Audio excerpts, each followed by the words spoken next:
দেখুন, গরু বিকাশ তো বহুদিন ধরে এই ধরনের কাজকর্ম করে আসছেন। এদের ব্যাপারটা হচ্ছে বাঙালিরা ঠিক করে নিয়েছে যে বাঙালিরা বিজেপিকে ভোট দেবে। এই বাংলায় অনুশীলন সমিতি তৈরি করেছিলেন পুলিন বিহারী দাস, বা অরবিন্দ ঘোষ, যুগান্তর, বারিন ঘোষ, এরা সব তৈরি করেছিলেন, যা পরবর্তীকালে রাষ্ট্রীয় স্বয়ংসেবক সংঘ হয়। এবং আজকে যখন রাষ্ট্রীয় স্বয়ংসেবক সংঘ এবং ভারতীয় জনতা পার্টিকে যখন মানে নিজেকে নিজের হিসাবে গ্রহণ করে নিয়েছে বাঙালি, তখন এই মুসলমানদের ভোট পাওয়ার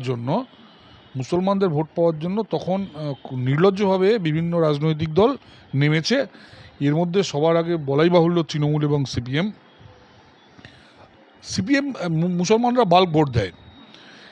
এই 30% মুসলমান যাদের পক্ষে যাবে তারা আগামী দিনে বিরোধী পক্ষ হবে। সেই জন্য মুসলমানদের খুশি করার জন্য যত রকম অনৈতিক কাজ, সেই অনৈতিক কাজে এই গরু বিকাশ ভট্টাচার্য নেমেছেন, এবং কিন্তু সফল হবেন না। মানে মুসলমানরা যদি বোঝেন যে এই মাইক না লাগিয়ে তিনি জেলে যাবেন, তারপর আইন বন্দে মাতরম বলতে হবে মুসলমানদের, এটা কিছু করার নেই। বন্দে মাতরম আমাদের ন্যাশনাল অ্যান্থাম, এবং এটা মানতে হবে সবাইকে, নইলে জেলে যেতে হবে। মানে দ্বিতীয় কোনো অপশান নেই। ভারতবর্ষে ভারতীয় হয়ে থাকতে হবে। এখানে ওই মানে অস্ট্রেলিয়ায় গিয়ে বলেছিল যে আমাদের এখানে শরিয়া আইন চালু করবো। তো শরিয়া আইন যদি সিভিল ল চালু করতে হয়, ক্রিমিনাল ল চালু করুন শরিয়া আইনে। হ্যাঁ, দেখে নেবো। চোখের চিকিৎসার জন্য বারবার তার আদালতের দ্বারস্থ হওয়া, অভিষেক বন্দ্যোপাধ্যায় হাইকোর্টে কোনো কিছু সুরাহা করতে পারলেন না বা বার্তা করতে পারলেন না, সরাসরি ছুটলেন সুপ্রিম কোর্টে। কোনো সন্দেহ নেই। নইলে আপনি বলুন না, একটা চোখের চিকিৎসার জন্য একটা লোক 4বার সুপ্রিম কোর্টে যাচ্ছে, ওই টাকা দিয়ে সে তো বিদেশ থেকে ডাক্তার নিয়ে আসতে পারে। ওই ডাক্তারকে যদি বলে আপনি 7 দিনের জন্য ইন্ডিয়াতে আসুন, আপনাকে এত কোটি টাকা দিচ্ছি, সে চলে আসবে। তো এতবার সুপ্রিম কোর্ট, এতবার হাইকোর্টে সে যাচ্ছে কেন? আর ভারতবর্ষে কোনো ডাক্তার নেই? আপনি হায়দ্রাবাদে আছে, ব্যাঙ্গালোরে আছে, এমনকি কলকাতায় বড় বড় চোখের ডাক্তার আছে। এমনকি আমাদের পিজি হসপিটালে মানে কম্পিটেন্ট ডাক্তার আছে, তারা মানে একদম world class doctor.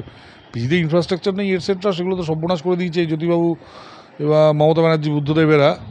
Otherwise doctors, talented doctors তো আছে। আজকে আমেরিকার মেডিসিন সিস্টেম কারা চালাচ্ছে? বাঙালিরা।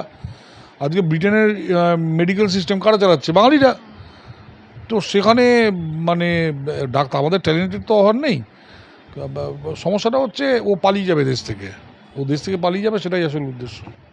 এদিকে আমাদের বাংলার রাজনীতির কালারফুল বয় মদন মিত্র, তিনি হঠাৎ করে বললেন যে অভিষেককে নাকি স্টেপ ডাউন করার পরামর্শ দেওয়া হয়েছিল।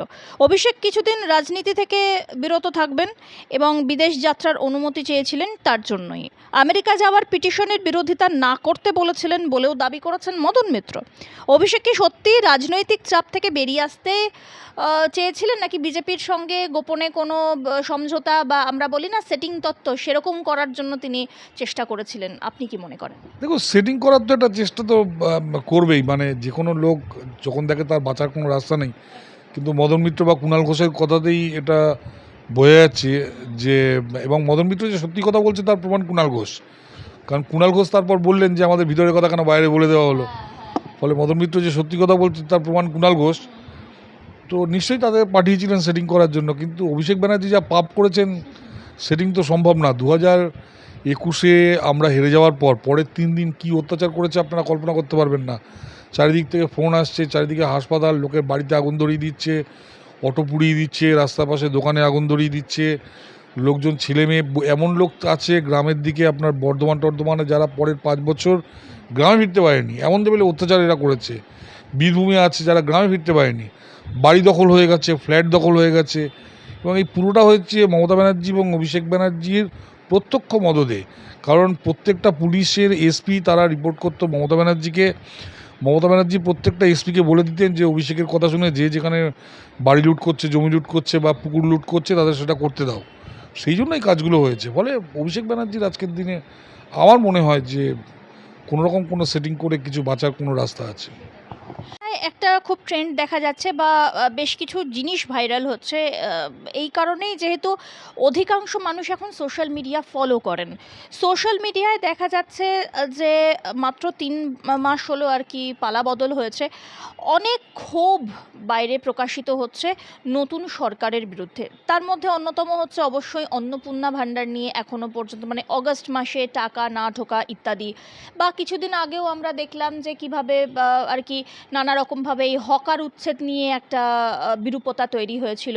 তো সোশ্যাল মিডিয়ায় মানে অনেকাংশে আর কি সাধারণ মানুষও এসে সেখানে কমেন্ট করছেন, এরকমটাও আর কি দেখা যাচ্ছে। তো মাত্র 3 মাসের মধ্যেই এই যে এই বিষয়গুলো উঠে আসছে, সরকারের যে ভালো জিনিসগুলো সেগুলো কি কোথাও না কোথাও মানে মানুষের, সাধারণ মানুষের কাছে পৌঁছে দিতে বাধা দেওয়া হচ্ছে বলে মনে করেন, যার জন্য তাদের এই ক্ষোভের বহিঃপ্রকাশ? প্রথম কথা বলি, মুখ্যমন্ত্রী নিজে বলেছেন 17 তারিখ থেকে অন্নপূর্ণা ভাণ্ডার দেওয়া হবে, কারণ একটা চেকিং দরকার। চেকিং না হলে আপনি দেখেছেন বহু পুরুষ মানুষ পেয়েছেন, বহু বাংলাদেশি পেয়েছেন, পাকিস্তানি পেয়েছেন।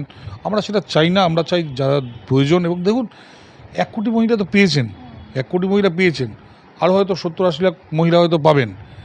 আপনি দেখুন, গতবার মমতা ব্যানার্জির সময় 2,40,00,000 মহিলা পেতেন। এবার এবার এবার অ্যাপ্লাই করেছে 2,25,00,000। কেন বাকি 25 লক্ষ, কেন 15 লক্ষ? তাহলে বাকি 25 লক্ষ কেন অ্যাপ্লাই করেনি? তার মানে প্রথমেই বুঝতে পারছেন যে 25 লক্ষ জল ছিল, জল মেশাতে ছিল, যাদের পাওয়ার যোগ্য নয় তারা সেই 25 লক্ষ অ্যাপ্লাই করেনি। তার মানে এগুলো কোনো নেতার বউ কিংবা কোনো এমএলএর বউ, এমপির বউ বা এরা সব পেতো, বা যাদের 4 তলা বাড়ি আছে তারা পেতো, বা কোনো পুরুষ মানুষ পেতো। বহু নেতা আছে ছেলে, তারা লক্ষ্মীর ভাণ্ডার পেতো। আমাদের করের টাকা, সাধারণ মানুষের টাকা, সেটা যাতে আমরা চেষ্টা করছি মহিলাদের মানে উন্নয়নের জন্য, তাদের হাত শক্ত করার জন্য, সেই টাকাটা যে আজেবাজে লোক নিয়ে যাবে, এটা হয় না। মিনিমাম একটা সময়টা মমতা ব্যানার্জি 11 মাস সময় নিয়েছিলেন এই লিস্ট তৈরি করতে। আমাদের সরকার 3 মাস এসছে, 1 মাসের মধ্যে কিছু মহিলা পেয়েছেন, যারা পাননি তারা এই মাস থেকে পাবেন। ফলে এটা কিন্তু একটা সাময়িক, এবং আমি বলছি মানুষ এগুলো ভুলে যাবে। দ্বিতীয়, আপনি হকার উচ্ছেদ যেটা বলছেন, দেখুন, হকার হলো যারা হকিং করে, যারা নাকি মোবাইল। আপনি একজনের জমি দখল করে বসে আছেন, আর রাস্তা দিয়ে লোকে হাঁটতে পারছে না। আজকে কলকাতাকে একটা স্মার্ট সিটি হিসাবে দেখা দরকার। আপনি খোদ গড়িয়াহাটের মোড়ে যাদের নাকি তুলে দেওয়া হয়েছে, আগে কি হয়েছে, তুলে একটা নতুন বাজার করা হলো কসবার কাছে, সেখানে তারা চলে গেল, গিয়ে তারা কী করলো, এখানে এসে যে জায়গাটা দখল করেছিল সেটা আরেকজনকে বিক্রি করে দিল, সেখানে আবার লোক বসা শুরু করলো। আমরা চাইছি যে এরা চলতে পারে না। যারা হকার তাদের একবার তোলা হয়েছে, দ্বিতীয়বার যারা এসে পড়েছে নিজের দায়িত্বে পড়েছে, এবার আবার কাটো এখান থেকে। সোনারপুরে রেল পুলিশ এসেছিল, রেল পুলিশকে মেরে 2জন আরপিএফের লোককে খুন করে দেওয়া হয়েছে। মমতা ব্যানার্জি তার কোনো কেস নেননি। আজকে রেলের হকাররা এরকম কথা বললে হবে? সেই দিন যখন ওই 2টো লোক মারা গেছিলো, তার বউ বাচ্চারা যখন রাস্তায় পড়ে গেছিলো, তখন আপনাদের মনে ছিল না? আপনারা তো দয়া দেখাননি তখন। ঘটনা হচ্ছে, দেখুন, আজকে মিনিমাম একটা রুল মানতে হবে, প্রত্যেককে নিজের রুল মেনে চলতে হবে। আমি তো আমার চাকরি নেই বলে আমি রাস্তায় গিয়ে বসে পড়তে পারি না 5টা জিনিস নিয়ে রাস্তা দখল করে, এটা তো অন্যায়। তাহলে আমি যদি ধরে নিই যে মানে এগুলো, উন্নয়নের কথা বলি, উন্নয়ন যেটা আসছে, আমি আপনাকে বলছি, রাজ্যে একটা পশ্চিমবঙ্গ আগামী দিনে গত 2000 বছর যেমন বেঙ্গল যেমন ভারতবর্ষের ইকোনমিটাকে টেনেছিল, যে ইতিহাসটা আমাদের ঐতিহাসিকরা লেখে না, সেই নন্দযুগ বা মৌর্য যুগ, তাদের রাজধানী ছিল পাটলিপুত্রে, কিন্তু তাদের ইকোনমিক অ্যাক্টিভিটিস কোথায় ছিল? তাম্রলিপ্ত বন্দর, যেটা আমাদের তমলুক। কারণ আমাদের বন্দর এখানেই আছে। তখন তো পেট্রোল ছিল না, তখন বিজনেস হতো ওয়াটারওয়েজে, এবং সেই ওয়াটারওয়েজ ছিল বেঙ্গলে। আমরা সারা পৃথিবীর থ্রুতে ব্যবসা করতাম, আমরা বাংলার থ্রুতে, মানে পুরো নর্থ ইন্ডিয়া। আগামী দিনে সেটা আবার হতে চলেছে, যার জন্য একটা বড় বন্দর তৈরি হচ্ছে দাদন পাত্রবাড়ে। রেল দিয়ে একদিকে সুরাট, আর একদিকে আপনার লুধিয়ানার সঙ্গে জুড়ে দেওয়া হচ্ছে, মানে ডেডিকেটেড ফ্রেট শুধুমাত্র পণ্যবাহী করিডোর, রেল করিডোর দিয়ে জুড়ে দেওয়া হচ্ছে। আমাদের রাজ্যে জলপথ তৈরি হয়েছে, বহু ওয়াটার পোর্ট তৈরি হচ্ছে গঙ্গার দুপাশে। আমাদের রাজ্যে বহু নতুন বন্দর তৈরি হচ্ছে, এয়ারপোর্ট সিটি হচ্ছে। এয়ারপোর্ট সিটি খড়গপুরে হবে, এয়ারপোর্ট সিটি আপনার কল্যাণীতে হবে। কল্যাণীতে তো বড়, মানে কলকাতার থেকে বড় এয়ারপোর্ট তৈরি হবে কল্যাণীতে। এই যে কল্যাণী এয়ারপোর্টটা কেন হচ্ছে, যাতে কৃষ্ণনগর থেকে শুরু করে ওদিকে আপনার তারকেশ্বর, এদিকে বালি, আর ওদিকে আপনার বনগাঁর লোক, তারা যাতে কলকাতায় না আসে, তারা যাতে ডিস্ট্রিবিউট হয়ে নতুন সিটি, সেখানে যাতে গিয়ে তারা চাকরি বাকরি করতে পারে। তারা অত দূর থেকে কলকাতায় সবাই চাকরি করতে আসবে কেন? অন্ডালে হচ্ছে, হচ্ছে বালুরঘাটে, হচ্ছে কোচবিহারে, হচ্ছে জলপাইগুড়ি, শিলিগুড়িকে প্রায় একটা সিটির মধ্যে নিয়ে আসা হচ্ছে। একটা আইআইটিকে আপডেট করা হচ্ছে, যেখানে নাকি গত 40 বছর বেঙ্গলে খড়গপুর আইআইটির যে ক্যাম্পাস ইন্টারভিউ হয়েছে তার 1% লোক কলকাতায় চাকরি পায়নি, তারা সব বাইরে চাকরি পেত। সেখানে দ্বিতীয় আইআইটিকে শিবপুরকে কেন আপডেট করা হচ্ছে? এখানে এমন একটা ইন্ডাস্ট্রিয়ালাইজেশন হতে চলেছে যেখানে আপনি লোক সাপ্লাই করতে পারবেন না, এমন লেভেলে একটা গ্রো করার একটা মানে প্ল্যানিং চলছে বেঙ্গলটাকে, এবং এর পিছনে সেন্ট্রাল গভর্নমেন্টের সম্পূর্ণ একটা ভূমিকা আছে। এখানে আপনার আইটি ইনফ্রাস্ট্রাকচার তৈরি হবে, ফাইন্যান্সিয়াল হাব হবে এখানে। এখানে যেটা আসছে বেশ কয়েকটা এয়ারপোর্ট সিটি আসছে, একটা পোর্ট সিটি হবে। এই কলকাতায় একটা সিটি থাকবে না, এখানে 7 থেকে 8টা সিটি কলকাতায়, মানে কলকাতার সমান গুরুত্বের এতগুলো সিটি তৈরি হবে, যাতে সবাইকে কলকাতায় এসে চাকরি না করতে হয়। ঘটনা হচ্ছে যে এখানকার মানে কিছু মনে করবেন না, আপনারাও সাংবাদিক, সংবাদপত্রের যে মালিকরা আছে তারা অধিকাংশই বামপন্থী। তারা এইসব ভালো প্রচার না করে তারা এইসব খারাপ প্রচার এটসেট্রা এসব পড়ে তারা মানুষকে মিসলিড করছে। এবং এটা বিধানচন্দ্র রায়ের সময় হয়েছিল। বিধানচন্দ্র রায় যখন 6-7টা সিটি বানাচ্ছেন, ওয়াটার প্রজেক্ট করছেন, বিধানচন্দ্র রায় যখন বড় বড় রাস্তা বানাচ্ছেন, তখন এখানকার যে পত্রিকা ছিল এই আনন্দবাজার, তাদের যে পূর্বতন সরকারবাবুটা ছিল, তারা তখন এখানে ওই খাবার নিয়ে লোককে খেপিয়ে দিত, এটা নিয়ে খেপিয়ে দিত, এইসব করে বাঙালদের খেপাতো, এইসব করে তারা তখন পুরো সিস্টেমটাকে নষ্ট করে দিচ্ছে। হ্যাঁ, এদিকে আরও একটি বিষয়, সেটি হচ্ছে এই যে ভালো তৃণমূল আর খারাপ তৃণমূল, এই বিষয় নিয়ে আর কি যে বিভিন্ন রকম অভিযোগ উঠে আসছে। তো এই ভালো তৃণমূল বা খারাপ তৃণমূল একটি কথার কথা, আমরা বাংলার হারানো ঐতিহ্যকে ফিরিয়ে আনতে চাই, এই কাজে সকলকে প্রয়োজন, এমনটাই বললেন রাজ্যের দায়িত্বপ্রাপ্ত এক কেন্দ্রীয় বিজেপি নেতা। তবে এই ভালো তৃণমূল খারাপ তৃণমূল বাছাই না করে সব তৃণমূলের জন্যই কি বিজেপির পক্ষ থেকে দরজা খোলা হওয়ার একটা সম্ভাবনা তৈরি হবে? আজ থেকে কয়েকদিন আগে সবাই বলে বেড়াচ্ছিল যে যেহেতু নাকি পার্থভৌমিক, ব্যারাকপুরের একটা ছোট্ট এক্সাম্পল দিচ্ছি, মানে ব্যারাকপুরের যেহেতু এমএলএ, সেহেতু পার্থভৌমিকের চারিপাশে যেসব মাফিয়া গুন্ডারা আছে তাদের নাকি সবাইকে শুভেন্দু অধিকারীবাবু ছেড়ে দেবেন। আপনাকে আমি আজকে খবর দিই, পার্থভৌমিকের ডান হাত এবং নর্থ 24 পরগনার অন্যতম কুখ্যাত মাফিয়া ডন তথা তোলাবাজ তথা নৈহাটির বিধায়ক সনদ দে কিছুক্ষণ আগে গ্রেপ্তার হয়েছে সনদ দে। ফলে এটা ভুল কথা যে কেউ যদি এনডিএর মধ্যে আছে বা এটসেট্রা, তাহলে সে বা তার ডান হাত বা হাত তারা কেউ ছাড়া পাবে না। আপনি দেখেছেন জেলের মধ্যে আছে সুজিত বোস, জেলের মধ্যে আছে বোস, এই রতিন ঘোষ এ জয়েন করেছিল এই গ্রুপে, রতিন ঘোষ ছেড়ে অ্যারেস্ট হয়ে গেছে। ফলে আমি বলছি যে কোনো তৃণমূলে থাকতে পারে, কিন্তু কোনো অন্যায়কারী, এমনকি আমাদের দলের একটি ছেলে সে তোলা তুলতে গিয়ে ধরা পড়েছে। আমি বলছি এই নয় যে কোনো দলে থাকতে পারে, কিন্তু অন্যায় করলে কিন্তু শুভেন্দু অধিকারী মশাই ছাড়বে না তাকে। আমাদের দলের 2-1 নেতা আছে, তাদের তোলা তুলতে গিয়ে ধরা পড়েছে, জেলে ঢুকিয়ে দিয়েছে। সেদিন একজন ভিডিও, সে ঘুষ খেতে গেছে, তাকে ঢুকিয়ে দিয়েছে জেলে। ফলে এখানে ভালো তৃণমূল খারাপ তৃণমূলের কোনো ব্যাপার নেই। যারা অন্যায় করেছে, আমি দায়িত্ব নিয়ে বলছি, তারা প্রত্যেকেই জেলে যাবে। আর দ্বিতীয়ত বলছি, ভারতবর্ষ বেশ কিছু সংবিধান সংশোধন করে আমাদের বেশ কিছু ডুবিয়ে দিয়ে চলে গেছে। যেমন ধরুন সেকুলার সোশ্যালিস্ট, বাবা সাহেব বলেছিলেন এগুলো সংবিধানে থাকার কথা না, সংবিধানের মধ্যে আছে, এগুলো আমাদের সরাতে হবে। আমাদের ইউনিফর্ম সিভিল কোড আনতে হবে। ইউনিফর্ম সিভিল কোডের কিন্তু ওই সময় হিন্দু কোড নিয়ে এসেছিলো, মুসলিম কোড আনেনি। এবার ইউনিফর্ম সিভিল কোড আনতে হবে, যেটা একটা বড় রিফর্ম। এটা না আনলে আজকে পুরো ইউরোপ যেভাবে সাফার করছে, আগামী দিনে আমাদের পরের জেনারেশন সাফার করবে। তার জন্য সংবিধান সংশোধন দরকার। এই সংবিধান সংশোধনের জন্য যদি 20-25টা লোককে ক্ষমা করতে হয়, আমরা সেটা ক্ষমা করতে রাজি আছি, একদম ম্যাচ সিম্পল অ্যাজ দ্যাট। আমি আবার বলছি, বড় সংবিধান সংশোধন, যেটা নাকি আগামী 100 বছরে ভারতীয় হিন্দুদের জীবন সম্পূর্ণভাবে সুরক্ষিত করতে পারবে, সেটা আনার জন্য যদি 20টা লোককে ক্ষমা করতে হয়, তাদের ক্ষমা করা হবে। কিন্তু তাদের অন্যায়কে, মানে একদম খুব বড় ক্রিমিনাল হলে ক্ষমা করা হবে না। যেমন তার প্রমাণ এই কিছুক্ষণ আগে ধরা পড়েছে আপনার এই সনদ দে। রতিন ঘোষ তো না, এই যে নির্মল ঘোষের ছেলে অ্যারেস্ট হয়েছে। নির্মল ঘোষ তো গেছিলো এদের দলে, তার ছেলে অ্যারেস্ট হয়েছে। ফলে এই না যে ভালো তৃণমূল খারাপ তৃণমূল বলে কোনো রকম বাছবিচার করা হচ্ছে। যে এদিক ওদিকে মদন মিত্রর বাড়িতে ইডি গিয়ে মদন মিত্রর ছেলেদের ডাক দিয়েছে, এখনও ডাক পাচ্ছে তারা। ফলে এই না যে তারা ছাড়া পাবে, কেউ ছাড়া পাবে না, আমি আপনাকে গ্যারান্টি দিচ্ছি।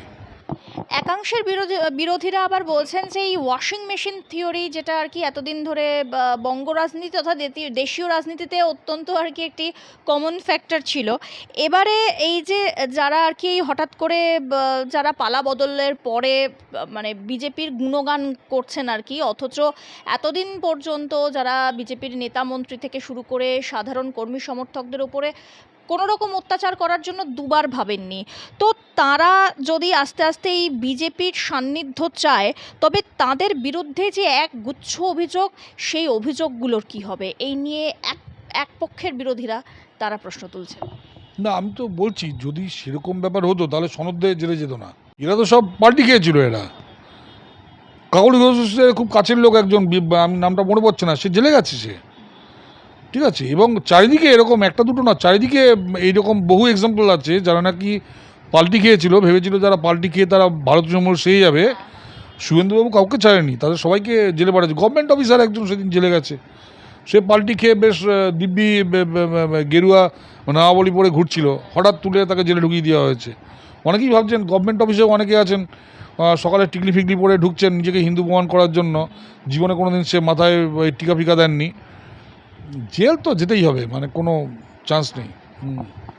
শেষ প্রশ্ন থাকছে দাদা, সেটাই হচ্ছে এই যে মাদ্রাসায় বন্দে মাতরম সেটিকে আর কি কার্যকর করা এবং সেটিকে নিশ্চিত করার যে নির্দেশিকা জারি হয়েছে, হাইকোর্টে সেটা আটকাতে ছুটে গিয়েছিলেন বিকাশ রঞ্জন ভট্টাচার্য। অবশ্য তিনি সেখান থেকে ভৎসনা খেয়ে চলে এসেছেন। তবে এবার এই মসজিদে মসজিদে যে সমস্ত মাইক খোলার কর্মসূচি চলছে আর কি নির্দেশিকা পাওয়ার পর, সেখানেও তিনি বাধা দিচ্ছেন এবং সেটা নিয়েও নাকি আবার আইনি লড়াইতে তিনি দাঁড়াচ্ছেন। হুমকি দিয়েছেন যদি দুর্গা পুজোতে এরকমভাবে মাইক বাজানো হয় তার বিরুদ্ধে তিনি আদালতে যাবেন। তাহলে এই বিষয়টা কি ভালো হবে?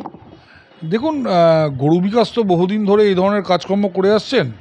এদের ব্যাপারটা হচ্ছে বাঙালিরা ঠিক করে নিয়েছে যে বাঙালিরা বিজেপিকে ভোট দেবে। এই বাংলায় অনুশীলন সমিতি তৈরি করেছিলেন পুলিন বিহারী দাস বা অরবিন্দ ঘোষ, যুগান্তর, বারিন ঘোষ, এরা সব তৈরি করেছিলেন, যা পরবর্তীকালে রাষ্ট্রীয় স্বয়ংসেবক সংঘ হয়। এবং আজকে যখন রাষ্ট্রীয় স্বয়ংসেবক সংঘ এবং ভারতীয় জনতা পার্টিকে যখন মানে নিজেকে নিজের হিসাবে গ্রহণ করে নিয়েছে বাঙালি, তখন এই মুসলমানদের ভোট পাওয়ার জন্য তখন নির্লজ্জভাবে বিভিন্ন রাজনৈতিক দল নেমেছে। এর মধ্যে সবার আগে বলাই বাহুল্য তৃণমূল এবং সিপিএম। মুসলমানরা বাল্ক ভোট দেয়। এই 30% মুসলমান যাদের পক্ষে যাবে তারা আগামী দিনে বিরোধী পক্ষ হবে। সেই জন্য মুসলমানদের খুশি করার জন্য যত রকম অনৈতিক কাজ, সেই অনৈতিক কাজে এই গরু বিকাশ ভট্টাচার্য নেমেছেন এবং কিন্তু সফল হবেন না। মানে মুসলমানরা যদি বোঝেন যে এই মাইক না লাগিয়ে তিনি জেলে যাবেন, তারপর আইন বন্দে মাতরম বলতে হবে মুসলমানদের, এটা কিছু করার নেই। বন্দে মাতরম আমাদের ন্যাশনাল অ্যান্থাম এবং এটা মানতে হবে সবাইকে, নইলে জেলে যেতে হবে। মানে দ্বিতীয় কোনো অপশান নেই। ভারতবর্ষে ভারতীয় হয়ে থাকতে হবে। এখানে ওই মানে অস্ট্রেলিয়ার মতো, অস্ট্রেলিয়ায় গিয়ে বলেছিল যে আমাদের এখানে শরিয়া আইন চালু করব। তো শরিয়া আইন যদি সিভিল ল চালু করতে হয়, ক্রিমিনাল ল চালু করুন শরিয়া আইনে, হ্যাঁ দেখে নেব। প্রশ্ন মানে এটাই উঠছে, সেটা হচ্ছে যে ভারত যদি সেকুলার দেশ হয়, মানে ধর্মনিরপেক্ষ দেশ হয়, তাহলে এই ভারত যতটা হিন্দুদের, এই ভারত ততটাই মুসলিমদের, এই ভারত ততটাই শিখ, বৌদ্ধ, জৈন যারা আছেন, খ্রিশ্চান যারা অন্যান্য সমস্ত কমিউনিটি আছেন তাদের। তাহলে বন্দে মাতরম তো এখানে দেশের বন্দনা, এত আপত্তিটা কোথায়? আমি আবার বলছি, আপত্তি হলো 1937 সালে মুসলিম লীগ এটা নিয়ে গণ্ডগোল শুরু করে এবং তখন এরা রবীন্দ্রনাথ ঠাকুরের কাছে যায়। রবীন্দ্রনাথ ঠাকুর বলে প্রথম 2টো প্যারাগ্রাফ থাকবে, পরের প্যারাগ্রাফ থাকবে না, 3টে প্যারাগ্রাফ। তো যাই হোক, এরপর এটা বলে প্রথম 2টো প্যারাগ্রাফ রাখা হয়। কিন্তু মুসলমানরা ঠিক করেছিল আমরা বন্দে মাতরম এক লাইনে গাইব না, কারণ এটা এসছে আনন্দমঠ থেকে এবং আনন্দমঠে মূলত যে সাধুরা তারা এই বন্দে মাতরম গান প্রথমে শুরু করেন এবং এদের ঋষি বঙ্কিমচন্দ্রের উপরে একটা রাগ ছিল। বন্দে মাতরমকে আপনি যদি বলেন যে সবচেয়ে বেশি কে করেছেন, মানে বন্দে মাতরমকে ভারতবর্ষের মূল স্রোতে কে নিয়ে এসছেন, তিনি হলেন ঋষি অরবিন্দ। এবং অরবিন্দ ঘোষ, বারিন ঘোষ তারা ওই সময় অনুশীলন এবং যুগান্তর, এবং এটা উঠেছে বাংলা থেকে। বন্দে মাতরম তো বাংলা থেকে উঠেছে। এবার এরা দেখছে বাঙালিরা যদি এই জাতীয়তাবাদটাকে আবার গ্রহণ করে, তাহলে বাঙালিরা 100 বছর আগে যেমন শ্রেষ্ঠ জাত ছিল সেই শ্রেষ্ঠ জাতে পরিণত হবে। সেই জন্য বাঙালি জাতিকে শেষ করে দেওয়ার জন্য এই বাঙালি মুসলমানদের এই বাংলাভাষী মুসলমান যারা আছে তাদের মিসলিড করা হচ্ছে। আর বাংলাভাষী মুসলমানরা ওই 37 সালে সেই শুরু করেছিল, তারপর স্বাধীনতার পর ছাড় দিয়েছেন জওহরলাল নেহেরু, কংগ্রেসের লোকেরাও ছাড় দিয়েছে ব্যাপারটাকে। তারা এই সারে জাহাঁ সে আচ্ছা একটা গান, যে গাছটা কি বেসিক্যালি পাকিস্তানের যে পিতা তার লেখা, সেটাকে বেশি করে তুলতো, জনগণমন পর্যন্ত গাইতো না। তো আস্তে আস্তে এই জিনিসটা মুসলমানদের তোষণের জন্য এই জিনিসগুলো চলতো আর কি। তো এখন সেটা আরও বেশি পোলারাইজ হচ্ছে। তো কিন্তু পোলারাইজ করে কিছু করতে পারবেন না। আমি আবার বলছি, ইহুদিদের যেমন রাজ্য ইসরায়েল, আমাদের রাজ্য সেরকম হিন্দু বাঙালির শেষ রাজ্য কিন্তু পশ্চিমবঙ্গ। পশ্চিমবঙ্গ আমরা ছাড়বো না, আপনারা বন্দে মাতরম গান আর না গান, এটা মানতে হবে আপনাদের।